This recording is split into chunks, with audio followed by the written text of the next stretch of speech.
Praise the Lord. നമ്മളങ്ങനെ ഈ രണ്ടാം ദിവസത്തിൻ്റെ സായാഹ്നത്തിലേക്ക് വന്നിരിക്കുകയാണ്. സായാഹ്നമാണ് വചനം ശ്രവിക്കുന്നതിനും ഹൃദയത്തിൽ സ്വീകരിക്കുന്നതിനും ഏറ്റവും നല്ല സമയം. അതുകൊണ്ട് ഇനിയുള്ള സമയം നമുക്ക് വളരെ ഫലപ്രദമായിട്ട് ഉപയോഗിക്കാൻ പറ്റും. അതോടൊപ്പം നാളെ രാവിലെ കുർബാന കഴിഞ്ഞിട്ട് 7:30 കുമ്പസാരം. അപ്പോൾ ഈ കുമ്പസാരം ഒരു പ്രത്യേക കുമ്പസാരമായിരിക്കണം. അപ്പോൾ അതിനും കൂടിയുള്ള ഒരു പ്രിപ്പറേഷനായിട്ടാണ് അടുത്ത ക്ലാസ് നീങ്ങുക. അതേസമയം ദൈവിക ജ്ഞാനം ഇപ്പോൾ നമുക്ക് വളരെ പ്രധാനമായൊരു ഘടകമാണെന്ന് മനസ്സിലായിട്ടുണ്ടോ? മനസ്സിലായില്ല. പക്ഷെ ആരും ഒന്നും റെസ്പോണ്ട് ചെയ്യാത്ത എന്താ? വാസ്തവത്തിൽ 2 ദിവസം ഫുള്ളായിട്ട് എടുത്താലേ ഈ ജ്ഞാനത്തിൻ്റെ കാര്യം മുഴുവനും മനസ്സിലാവുള്ളൂ. പക്ഷെ നിവൃത്തിയില്ലാത്തത് കൊണ്ട്. പക്ഷെ നിങ്ങളെല്ലാം കൊച്ചുരേസ്യ പുണ്യവതിയുടെ സഹോദരികളും വളരെയധികം ആത്മീയ ജീവിതത്തിൽ വളർന്നിട്ടുള്ളവരുമായതുകൊണ്ട്, പക്ഷേ ഒറ്റ കാര്യം, അതിൽ കുറേയും കൂടി നമ്മൾ ജ്ഞാനത്തിന് വേണ്ടി പ്രാർത്ഥിക്കുമ്പോഴേ സുവിശേഷത്തിൻ്റെ രഹസ്യങ്ങൾ നമുക്ക് മനസ്സിലാവുള്ളൂ. അപ്പോൾ ആ ഒരു പ്രയാസത്തിലാണ് ഞാൻ. എനിക്ക് ഒരുപാട് കാര്യങ്ങൾ പറയാനുണ്ട്. പക്ഷേ പറഞ്ഞതിനെക്കുറിച്ച് കാര്യമായിട്ട് ഇവിടെ വന്ന് ആരും റിപ്പോർട്ടൊന്നും ചെയ്തില്ല. ഒന്നില്ലെങ്കിൽ മനസ്സിലായിട്ടുണ്ടാവില്ല, അല്ലെങ്കിൽ മനസ്സിലായിട്ടും എളിമപ്പെട്ടിങ്ങനെ ഇരിക്കുകയാണ്. ഞാൻ പറയേണ്ട, അടുത്ത ആൾ പറയട്ടെ എന്നുള്ള രീതിയിൽ. എനിവേ, അപ്പോൾ എനിക്ക് ഭയങ്കര സന്തോഷമാണ് ഈ കാര്യങ്ങൾ നിങ്ങളുടെ ഹൃദയത്തിൽ ആഴമായി പതിയുമ്പോൾ നിങ്ങളുടെ ആത്മാവിലുണ്ടാവുന്ന ആ ഒരു വ്യത്യാസം ഞാനിപ്പോഴേ കണ്ടുകൊണ്ടിരിക്കുകയാണ്. വളരെ അത്ഭുതകരമായൊരു അനുഭവമായിരിക്കും അത്. അപ്പം അതിൻ്റെ സൂത്രം ഇതാണ്. നമ്മളിത് കുറേ കേട്ടത് കൊണ്ട് മാത്രം ഇത് നമ്മളിലൊന്നും ചെയ്യില്ല. അതിൻ്റെ പ്രാരംഭമായിട്ട് ജ്ഞാനത്തിന് വേണ്ടി ധാരാളം പ്രാർത്ഥിക്കുമ്പോഴാണ് ആഹാ അതിൻ്റെ അർത്ഥം ഇങ്ങനെയാണല്ലേ എന്ന് മനസ്സിലാവുന്നത്. ഒരു 20 വർഷത്തിലധികം ഞാൻ ഇങ്ങനെ പ്രാർത്ഥിച്ച് കിട്ടിയ കാര്യങ്ങളാണ് ഈ പറയുന്നത്. ഇത് 1-2 ദിവസത്തെ കാര്യമല്ല. It's A work of more than 20 years. അപ്പോൾ അതുകൊണ്ട് നിങ്ങളോടിത് പങ്കുവയ്ക്കാൻ എനിക്ക് ഭയങ്കര സന്തോഷമാണ്. ആ ജ്ഞാനത്തിലൂടെ നമ്മൾ വളരുന്നതിൻ്റെ ഒരു ചിത്രമാണ് 61-ാം സങ്കീർത്തനം. 61-ാം സങ്കീർത്തനം ഒരു വിലാപമാണ്. നമ്മളെല്ലാവരുടെയും ആത്മാവിൻ്റെ ഉള്ളിൽ നിന്നുണ്ടായിരിക്കേണ്ട ഒരു വിലാപമാണ് ഇത്. നേരത്തെ പറഞ്ഞതുപോലെ തന്നെ ഈശോയെക്കുറിച്ചാണ്, രക്ഷയെക്കുറിച്ചാണ്, ആ രക്ഷയുടെ വിസ്മയനീയതയെക്കുറിച്ചാണ്. യേശുവിന് 1000-ലധികം വർഷങ്ങൾക്ക് മുൻപ് യേശുവിലൂടെ വരാനിരിക്കുന്ന രക്ഷയെക്കുറിച്ച് പരിശുദ്ധാത്മാവ് ഇസ്രായേൽ ജനത്തിൻ്റെ ഹൃദയത്തിലൂടെ ഒഴുകുന്ന ഒരു പ്രവചന ഗീതം ആണ്. ഒരു രോദനമാണ്. എന്നാൽ അതേ സമയത്ത് അതിൻ്റെ ഉള്ളിൽ ഒളിഞ്ഞിരിക്കുന്ന വലിയ രഹസ്യങ്ങൾ എല്ലാം നമ്മൾ ഇന്ന് അനുഭവിച്ചു കൊണ്ടിരിക്കുന്നതാണ്. ദൈവമേ എൻ്റെ നിലവിളി കേൾക്കണമേ. കേട്ടോ, നിലവിളിയാണ്. എൻ്റെ പ്രാർത്ഥന ചെവിക്കൊള്ളണമേ. ഹൃദയം തകർന്നു ഞാൻ ഭൂമിയുടെ അതിർത്തിയിൽ നിന്നും. ഈ അതിർത്തി എന്നുള്ള വാക്ക് ഇപ്പോൾ ഞാനും ഉപയോഗിക്കേണ്ട ഒരവസരമാണ്. അതിർത്തി നമുക്ക് അറിഞ്ഞൂടെ? ഇവിടെ അതിർത്തിയുണ്ട്, മതിൽ കെട്ടിയിട്ടുണ്ട്. അത് നമ്മുടെ ഈ കോമ്പൗണ്ടിൻ്റെ അതിർത്തി. അതൊരു അതിർത്തിയാണ്. നമ്മുടെ രാജ്യത്തിന് അല്ലെങ്കിൽ നമ്മുടെ സ്റ്റേറ്റിന് ഒരു അതിർത്തിയുണ്ട്. അപ്പോൾ അവിടെ ബോർഡർ ഉണ്ട്, ചെക്ക് പോസ്റ്റ് ഉണ്ട്, പോലീസ് ഉണ്ട്, ഒക്കെ ഉണ്ട് ഇല്ലേ? നിങ്ങൾ അതിർത്തി കണ്ടിട്ടുണ്ടോ? രാജ്യങ്ങളുടെ അതിർത്തിയുണ്ട്. ഇപ്പോൾ ഇന്ത്യയും പാകിസ്ഥാനും തമ്മിൽ അതിർത്തിയുണ്ട്. എന്തോ ഒരു വലിയ സന്നാഹങ്ങളാണെന്ന് അറിയാമോ? അവിടെ 2 വശത്തെയും പട്ടാളക്കാർ തൂക്കിക്കൊണ്ടിരിക്കുകയാണ്. എന്തെങ്കിലും ചെറിയ പ്രശ്നങ്ങളുണ്ടെങ്കിൽ അവിടെ ഭയങ്കര പ്രശ്നമാകാൻ സാധ്യതയുണ്ട്. ഒരു വലിയ ആക്രമണം തന്നെ നടക്കാനുള്ള എല്ലാ സാധ്യതയുണ്ട്. അതുകൊണ്ട് 2-3 തരത്തിലുള്ള സന്നാഹങ്ങൾ അവിടെയുണ്ട് അതിർത്തിയിൽ. ഒന്ന്, ഒരു പ്രതിരോധ സന്നാഹം. 2, ശത്രുവിൻ്റെ നീക്കങ്ങളെ മുൻകൂട്ടി അറിയുന്നതിനുള്ള ഒരു എന്താ പറയുക, ഒരു ശത്രുവിൻ്റെ കാര്യങ്ങൾ മുൻകൂട്ടി അറിയുന്നതിനുള്ളൊരു വാച്ച് ഒരു നിരീക്ഷണ സന്നാഹം. 3, എന്തു തരത്തിലുള്ള ആക്രമണങ്ങൾ വന്നാലും അതിനെ ചെറുത്തു നിൽക്കാനുള്ള ഒരു ആക്രമണ സന്നാഹം. അപ്പോൾ അതിൻ്റെ ഭാഗമായിട്ടാണ് പാറ്റൺ ടാങ്കുകളും വലിയ വലിയ യുദ്ധമുറകളൊക്കെ.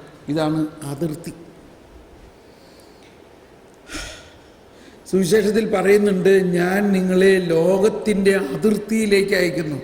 പോകുവിൻ, ഗോ ആൻഡ് പ്രൊക്ലെയിം. നിങ്ങൾ പോയി ലോകത്തിൻ്റെ അതിർത്തിയിലേക്ക് പോയി സുവിശേഷം പറയുക എന്ന് പറയുമ്പോൾ പാകിസ്ഥാനിലേക്കോ ചൈനയിലേക്കോ അമേരിക്കയിലോ ഇംഗ്ലണ്ടിലേക്കോ ഒക്കെ പോകുന്നതായിട്ടാണ് നമ്മളും ചിന്തിക്കുന്നത്. അപ്പോൾ അതാണ് സുവിശേഷത്തിന് വാക്യത്തിലുള്ള അർത്ഥം ഒന്ന്. എന്നാൽ ഈ വാക്യത്തിനപ്പുറത്ത് വലിയ രഹസ്യങ്ങളുണ്ട്. ഇവിടെ ഈ രീതിയിലൊന്ന് ചിന്തിച്ച് നോക്കണം. അതിർത്തി എന്ന് പറയുന്നത് എല്ലാവരുടെയും ഹൃദയത്തിലും എല്ലാവരുടെയും ജീവിതത്തിലും പൊതുവായിട്ടും ഉള്ള അല്ലെങ്കിൽ അശുദ്ധാത്മാവിന് ഒരു അതിർത്തിയുണ്ട്. അവനങ്ങനെ അങ്ങോട്ട് എന്തു വേണം ചെയ്യാൻ പറ്റില്ല. അവനൊരു ലിമിറ്റ് ദൈവം കൊടുത്തിട്ടുണ്ട്. ആ ലിമിറ്റ് വിട്ട് അവൻ കിടക്കുകയാണെങ്കിൽ ഉടനെ അതിനെതിരായിട്ട് ദൈവാത്മാവ് പ്രവർത്തിക്കും. അങ്ങനെ ഒരു സംവിധാനം നമ്മളിലുണ്ട്, വിശ്വാസികളിലുണ്ട്. ആ വിശ്വാസ സംവിധാനമാണ്, ആ വിശ്വാസ സംവിധാനത്തിൻ്റെ പല പ്രവർത്തനങ്ങളാണ് പ്രതിരോധ പ്രവർത്തനങ്ങൾ, സന്നാഹങ്ങൾ, നിരീക്ഷണങ്ങൾ, ആക്രമണങ്ങളെല്ലാം ആത്മീയമായി. അപ്പോൾ ആത്മീയമായ രക്ഷാകര പദ്ധതിയുടെ ഭാഗമായിട്ട് കർത്താവ് വന്നിരിക്കുന്നത് എന്തിനാണ്? പിശാചിൻ്റെ സകല പ്രവർത്തനങ്ങളെയും അവസാനിപ്പിക്കാൻ വേണ്ടിയാണ് വന്നിരിക്കുന്നത്. ഇതെവിടെ അവസാനിപ്പിക്കുന്നത്? എവിടെയാണ് ഇതിൻ്റെ അതിർത്തി? ഒരു ജിയോഗ്രഫിക്കൽ അതിർത്തി അല്ല അവിടെ. ഓരോ മനുഷ്യ ആത്മാവിലും അതിനൊരു അതിർത്തിയുണ്ട്. ഒരു സമൂഹത്തിന് അതിനൊരു അതിർത്തിയുണ്ട്. അപ്പോൾ അത് വലിയൊരു കാര്യമാണ്. ആ രീതിയിൽ ഇവിടെ അതിർത്തിയെ കാണണം. അന്ധകാര ശക്തിക്ക് ഒരു അതിർത്തിയുണ്ട്. എന്നാൽ അവരെപ്പോഴും അത് വിട്ട് കടന്ന് നമ്മളെ ആക്രമിക്കാൻ പരിശ്രമിച്ചു കൊണ്ടിരിക്കുകയാണ്. ആ ആക്രമണത്തിൽ അതിനെ ചെറുത്ത് നിൽക്കാനും അതിനെതിരായി ആക്രമിക്കാനുമുള്ള ആത്മീയ വീര്യമാണ് പരിശുദ്ധാത്മാവിലൂടെ നമ്മൾ ഓരോരുത്തരിലും നൽകിയിരിക്കുന്നത്. അതോടൊപ്പം നമ്മൾക്ക് മറ്റുള്ളവരെ സഹായിച്ച് അവരുടെ പീഡിപ്പിക്കുന്ന, അവരുടെ അതിർത്തിയിൽ അവരെ തോൽപ്പിക്കാൻ ശ്രമിക്കുന്ന അന്ധകാര ശക്തികൾക്കെതിരെയും നമുക്ക് അവരെ സഹായിച്ച് യുദ്ധം ചെയ്യിക്കാൻ പറ്റും. ഈ അർത്ഥത്തിൽ വേണം നിങ്ങളെ ഞാൻ ലോകത്തിൻ്റെ അതിർത്തിയിലേക്ക് വിടുന്നു എന്ന് പറയുമ്പോൾ മനസ്സിലാക്കേണ്ടത്.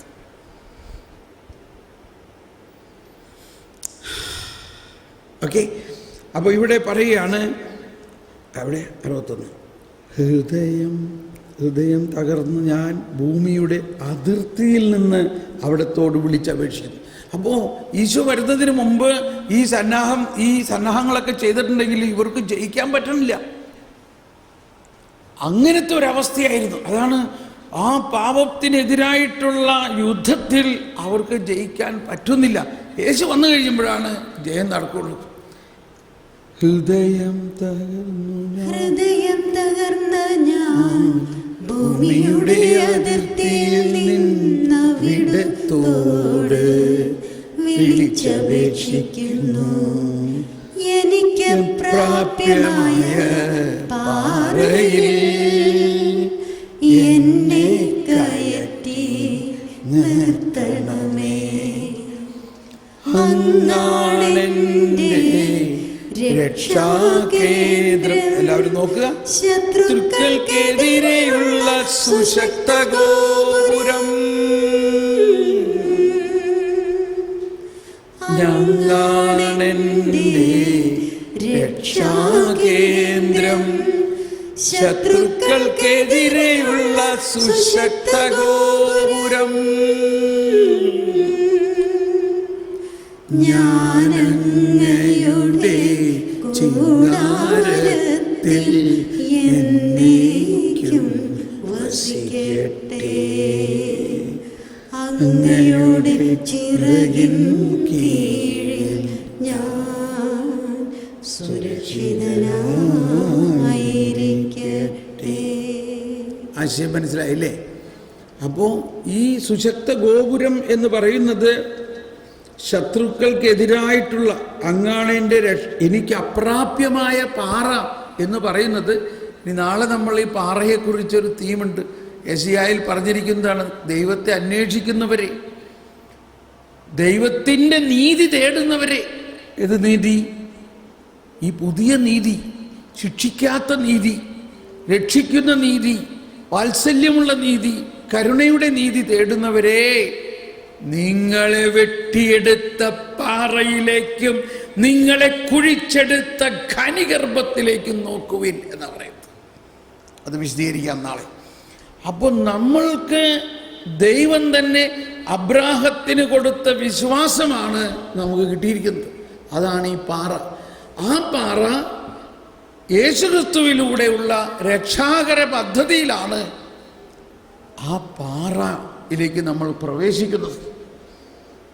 കണ്ടോ, ഈശോ സക്കേവൂസിന്റെ വീട്ടിൽ ചെന്നിട്ട് പറയുന്നു, നീയും അബ്രാഹത്തിന്റെ മകനാണ്ട, അതുകൊണ്ട് ഞാൻ നിന്റെ വീട്ടിൽ വരണമെന്നുള്ളത് നിന്റെ അവകാശമാണ്.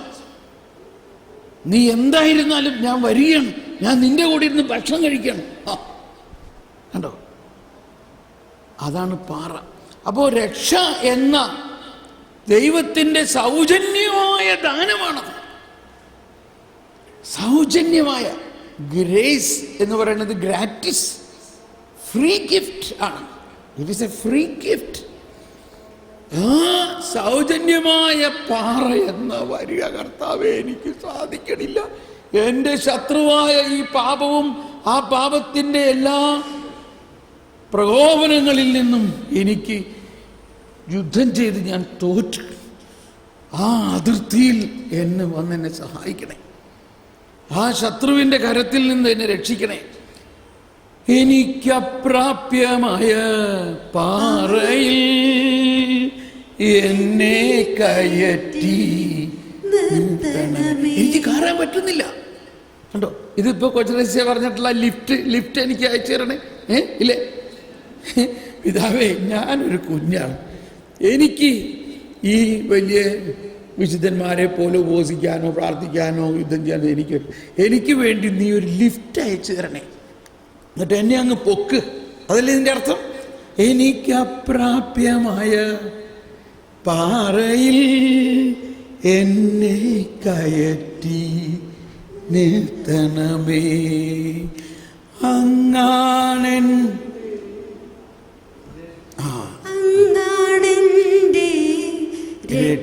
രക്ഷാകേന്ദ്രം, ശത്രുക്കൾക്കെതിരെയുള്ള സുശക്ത ഗോപുരം.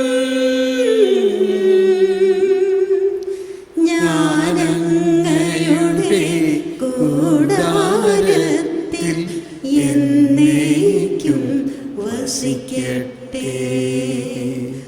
അങ്ങയുടെ ചിറകിൻ കീഴിൽ ഞാൻ സുരക്ഷിതനായിരിക്കട്ടെ. ഈ വരികളും നമുക്കിങ്ങനെ ചാൻഡായിട്ട് എടുക്കാം.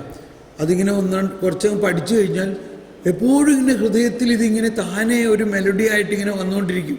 നമ്മൾ ജോലി ചെയ്യുമ്പോഴും കുളിക്കുമ്പോഴും അലക്കുമ്പോഴും ഇതിങ്ങനെ താനേ വരികയാണത്. ഞാനിപ്പോൾ ഓർക്കുകയാണ്, ഞാൻ ഒരിക്കൽ എവിടെ സ്ലോവാക്യ, അത് ചെക്കോസ്ലോവാക്യ, ഇപ്പോൾ ചെക്ക് റിപ്പബ്ലിക്, സ്ലോവാക്യ, അവിടെ ധ്യാനം നടത്താനായിട്ട് പോകുമ്പോൾ ആ പ്രദേശത്തേക്ക് ഞാനിങ്ങനെ നടക്കുമ്പോഴൊക്കെ എനിക്കറിയില്ല, ഇതിങ്ങനെ എൻ്റെ ഉള്ളിൽ ഇങ്ങനെ അലയടിക്കുകയാണ്. എനിക്കപ്രാപ്യമായ പാറയിൽ. അപ്പോൾ ഞാനിതിങ്ങനെ പാടുമ്പോൾ അന്ന് എൻ്റെ കൂടെ ഒരു മലയാളി കന്യാസ്ത്രീ, അവിടെ ഉള്ളൊരു കന്യാസ്ത്രീ സിസ്റ്റർ എൻ്റെ കൂടെ ഇങ്ങനെ വരണ്ടായിരുന്നു. അപ്പോൾ അത് പറയാണ്, ബ്രദർ ഒന്നുകൂടി പാടി. അത് പാടുന്ന കേൾക്കുമ്പോൾ എനിക്ക് എന്തോ ഒരു പ്രത്യേക അഭിഷേകം ഉണ്ടാവും. അപ്പോൾ ഞാൻ അതിൻ്റെ അർത്ഥം പറഞ്ഞ് മനസ്സിലാക്കി. അതോടുകൂടി അവർക്ക് സങ്കീർത്തനങ്ങളോട് ഭയങ്കര ഒരു സ്നേഹമായി. അപ്പോൾ ഇതിൻ്റെ ആഴമായ അർത്ഥം സങ്കീർത്തനത്തിന് മനസ്സിലാകുമ്പോൾ തന്നെ നമുക്ക്, ഞാൻ ഒരു പ്രാവശ്യം പറഞ്ഞു എന്ന് തോന്നാണ്, ഈ സങ്കീർത്തനങ്ങളില്ലായിരുന്നുവെങ്കിൽ നമ്മുടെ ജീവിതം എന്തായിരുന്നേനെ എന്നുള്ളത്. അപ്പോൾ നമ്മൾ ഈ സങ്കീർത്തനം പാടുന്നു, അതിൻ്റെ അർത്ഥം മുഴുവനും ഉൾക്കൊണ്ടുകൊണ്ട് അതൊരു അനുഭവമാക്കുക. അതിൻ്റെ അനുഭവം, പ്രധാനമായ അനുഭവം ഇതാണ്: അന്നവർ പാടിയതെല്ലാം ഇന്ന് സംഭവിച്ചു കഴിഞ്ഞിരിക്കുന്നു. എനിക്ക് അപ്രാപ്യമായ പാറയിൽ എന്നെ കയറ്റണമേ എന്ന് പറഞ്ഞത് വരാനിരിക്കുന്ന രക്ഷയെക്കുറിച്ചാണ്. ആ രക്ഷ വന്നു കഴിഞ്ഞിരിക്കുന്നു. അത് എനിക്ക് അപ്രാപ്യമാണ്. അതിപ്പോഴും നമ്മൾ മനസ്സിലാക്കണം. നമുക്ക് സ്വയം പറ്റില്ല, നമുക്ക് അപ്രാപ്യമാണത്. അതാണ് ഈശോ പറഞ്ഞത്, മനുഷ്യന് അസാധ്യമായത് ദൈവത്തിന് സാധ്യമാണ്. ഞാൻ നിങ്ങൾക്ക് മറ്റൊരു സഹായം കൂടി അയക്കാം. ആ ബോധ്യത്തോടെ നമുക്ക് എഴുന്നേറ്റ് നിൽക്കണോ? അത് ഒരു റൗണ്ട് ഇരുന്ന് പഠിക്കാം, എന്നിട്ട് ഒരു റൗണ്ട് എണ്ണിട്ടിരുന്ന് പാടാം. Okay, right. അപ്പോൾ 61-ാം സങ്കീർത്തനത്തിലേക്ക് നമ്മൾ പ്രവേശിക്കുന്നു. എല്ലാവരും അത് ഭക്തിപൂർവം ഒന്ന് കേൾക്കണം.